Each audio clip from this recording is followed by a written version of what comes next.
Comment করছে সেই কমেন্টটা দিয়ে আজকে মার্কেটের আপডেট শুরু করি। কমেন্টটা হচ্ছে যে ভাই এবার অনেক কষ্টে ঈদটা যাবে। আমারও মনে হচ্ছে সেটাই, কারণ অনেকে এই জায়গাটাতে চিন্তা করছেন যে মার্কেটে একটা প্রফিট বের করে, মুনাফা বের করে এইখান থেকে বা ভালো একটা কাজে লাগাবে বা ঈদে ভালো একটা জায়গায় ঘোরাফেরা করবে বা অনেক কিছু, এরকম একটা পজিশন অনেকে চিন্তা করছিলেন। বাট এই মুহূর্তে মার্কেটের যদি কন্ডিশন, সেটা কিন্তু আমাদেরকে সায় দিচ্ছে না বা আমাদের বিপরীতমুখী একটা কন্ডিশন। ঠিক আছে, এবং গতকালকে আমি এই জায়গায় একটা শেয়ার করি টেকনিক্যাল চার্ট, সেটা বিটকয়েনে, সেটা বলছি যে এখানে ডাউন ট্রেন্ড, আমার মনে হয়েছে যে ডাউন ট্রেন্ড।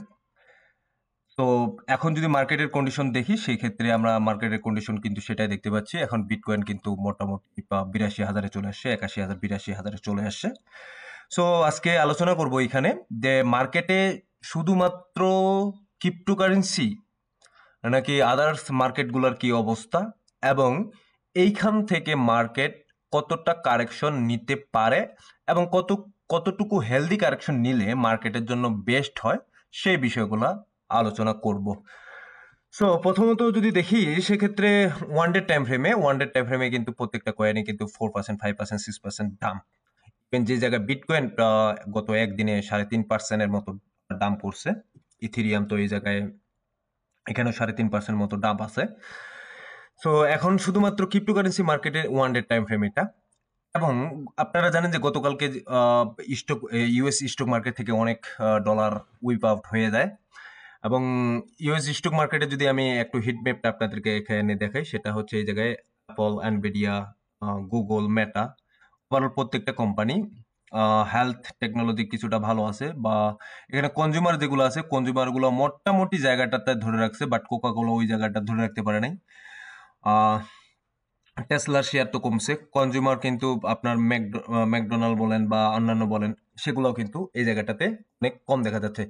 মানে এই জায়গাটা যদি আমি বলি যে ইউএস স্টক মার্কেটে ফাইন্যান্স থেকে শুরু করে, টেকনোলজি থেকে শুরু করে, কনজিউমার, প্রত্যেকটা সেক্টরে, হেলথ সেক্টর সহ প্রত্যেকটা সেক্টরে কিন্তু এই জায়গায় নেগেটিভ।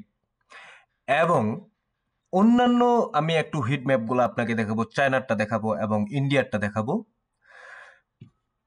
আগে চায়নারটা এই জায়গাটা আমি দেখাচ্ছি, এটা হচ্ছে চায়না মার্কেটের অবস্থান। চায়নার যে ফাইন্যান্সিয়াল মার্কেট আছে সেখান থেকে মোটামুটি সেটা কিন্তু দাম করছে, কিন্তু ইউএস এর মতো না। ইউএস স্টক মার্কেট যে 3%, 4%, 5% এইভাবে দাম আছে, সেটা কিন্তু চায়নার মার্কেটে সেটা নাই। মোটামুটি 1% বা 2% এভারেজে, বিলো এভারেজ এরকম একটা দাম আছে। কনজিউমার গুলো যেগুলো আছে, কনজিউমার সেগুলো মোটামুটি একটা জায়গায় স্টক করে আছে। আলিবাবা গ্রুপ কিছুটা এই জায়গায় ভালো করতেছে, ভালো না সেটা ধরে আছে আর কি, জায়গাটা ধরে আছে আলিবাবা গ্রুপ এই জায়গায়। তো এই জায়গায় কনজিউমার যেগুলো দেখতেছি, কনজিউমার কিছুটা ভালো মোটামুটি জায়গায় অবস্থানে আছে, বা কনজিউমার গুলো একটু ভালো অবস্থানে চলতেছে আর কি। আদার্স যদি ব্যাংকের কথা বলি বা ফাইন্যান্সিয়াল টেকনোলজির কথা বলি, সেগুলো কিন্তু এই জায়গাটাতে দাম করছে। এবং ইন্ডিয়ারটা যদি দেখি, এখানে নিফটি বা 100 যে চারটা আছে, কনজিউমার এই জায়গায় যতগুলো আছে, কনজিউমার প্রত্যেকটা এই জায়গায় ভালো করছে। ইউনিলিভার থেকে শুরু করে আপনার টাটা টাটা গ্রুপ, হ্যাঁ, এগুলা কিন্তু এই জায়গায় ভালো কিছু করছে। বাট এই জায়গায় যদি আমি অন্যান্য গুলা দেখি, যেগুলো টেকনোলজি বলেন বা অন্যান্য ফাইন্যান্সিয়াল, যে ব্যাংক বললেন, সেগুলা কিন্তু এই জায়গায় খুব ভালোভাবে এই জায়গায় আমরা লক্ষ্য করতেছি যে খুব ভালোভাবে ধরা খাইছে। এবং এই জায়গায় যদি দেখি, আদানি পাওয়ার, হ্যাঁ, আদানি পাওয়ারও কিন্তু এই জায়গায় অনেকটা নিচের দিকে আছে, -2% দাম আছে আদানি পাওয়ার এই জায়গায়।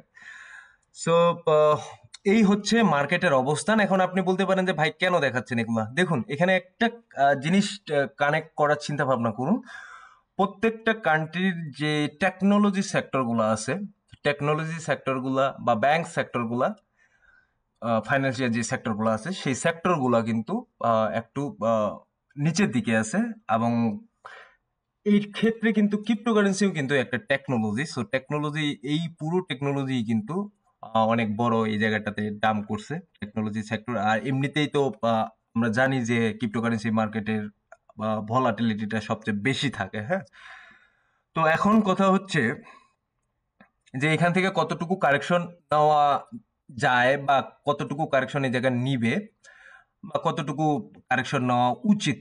উচিত তো না আসলে, আমরা তো এখানে কেউ বলতে পারবো না সেভাবে যে আসলে কতটুকু কারেকশন একজিট যে ওয়েট অতটুকুই কারেকশন নেবে, বাট টেকনিক্যাল চার্টের যদি অ্যানালাইসিসে দেখি সেক্ষেত্রে কিন্তু এখানে বোঝা যাচ্ছে যে মার্কেট ডাউন ট্রেন্ডে, এবং এটা কি আগের জায়গাটাতে ব্রেক করবে ৭৬,০০০ বা ৭৫,০০০ এই জায়গাটাতে ব্রেক করবে জায়গাটা। সো এটা যদি ব্রেক করে সেক্ষেত্রে এখানের এটার সাপোর্ট কোথায়? এটার সাপোর্টটা হচ্ছে এই জায়গায়, এটা আমি কয়েকদিন ধরে বলতেছিলাম ৭০,০০০, এবং এর আগের ভিডিওতে আমি এই বিষয়টা বারবার বলছিলাম যে ৭০,০০০ পর্যন্ত একটা সাপোর্ট আছে, এবং এইখান থেকে যদি এতদূর পর্যন্ত যদি আসে মার্কেট, সেক্ষেত্রে মার্কেট একটু হেলদি কারেকশন নেওয়ার পসিবিলিটি আছে, মানে এতটুকু আসলে সেটা একটা হেলদি কারেকশনের মতো হয়ে যাবে মার্কেট যদি এতটুকু আসে।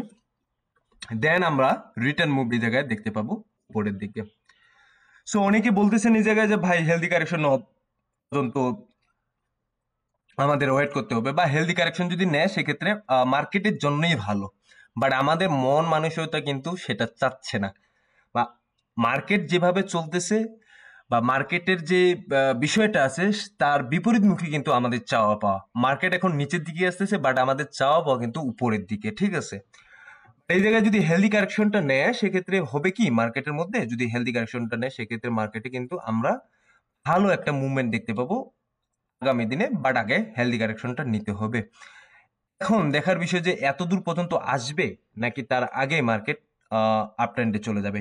এখন দেখার বিষয় যে ৭০ পর্যন্ত আমরা এই জায়গায় ধরছি যে ৭০ পর্যন্ত আসার একটা পসিবিলিটি আছে। যদি ৭০ পর্যন্ত আসে বিটকয়েন, সেক্ষেত্রে কিন্তু অল যে কয়েনগুলো আছে সেগুলো ভালো ফল ডাউন করার একটা পসিবিলিটি আছে, ঠিক আছে।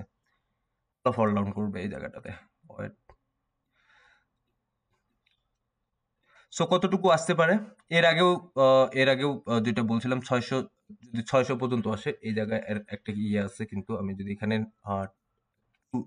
করি ৬০০ ৬৫০ বিলিয়ন মার্কেট ক্যাপের মধ্যে এতটুকু যদি আসে, এবং এর আগে যেটাতে আসছিল যেখান থেকে কারেকশন নিয়েছিল সেটা হচ্ছে এই জায়গাটাতে ৭১০ বা ৭১২ পর্যন্ত কারেকশন নিয়েছিল, বাট এটা যদি হেলদি কারেকশন নেয় সেখান থেকে কিন্তু ৬০০ ৬৫০ বিলিয়ন মার্কেট ক্যাপ পর্যন্ত আসার একটা পসিবিলিটি আছে অলস কয়েনের বেলা, ঠিক আছে।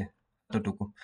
সো মুভমেন্ট বলতেছে যে মার্কেট নিচের দিকে আসতেছে এবং নিচের দিকে আস্তে আস্তে বাড়তেছে, ঠিক আছে। বাট এখন কথা হচ্ছে যে ভাই অনেকে এই জায়গাটাতে চিন্তা করতেছেন যে মার্কেটে এন্ট্রি নিব কি নিব না, বা ফ্রেশ বাইং করব কি করব না।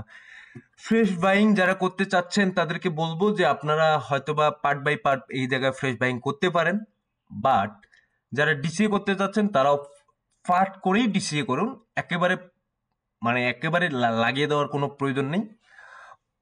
অবশ্যই এই জায়গাটাতে যে বিষয়টা মাথায় রাখবেন সেই বিষয়টা হচ্ছে যে মিম কয়েন বা যেই অলস কয়েনগুলো ভালো না সেই অলস কয়েন বা মিম কয়েনে ইনভেস্ট না করাটাই আমার মনে হয় যে এই জায়গায় বেটার অপশন হবে এই মুহূর্তে। তো এতটুকু হচ্ছে মার্কেটের আপডেট। ধন্যবাদ সবাইকে, ভালো থাকবেন, সুস্থ থাকবেন, দেখা হবে নতুন কোনো ভিডিও নিয়ে আগামী দিনে।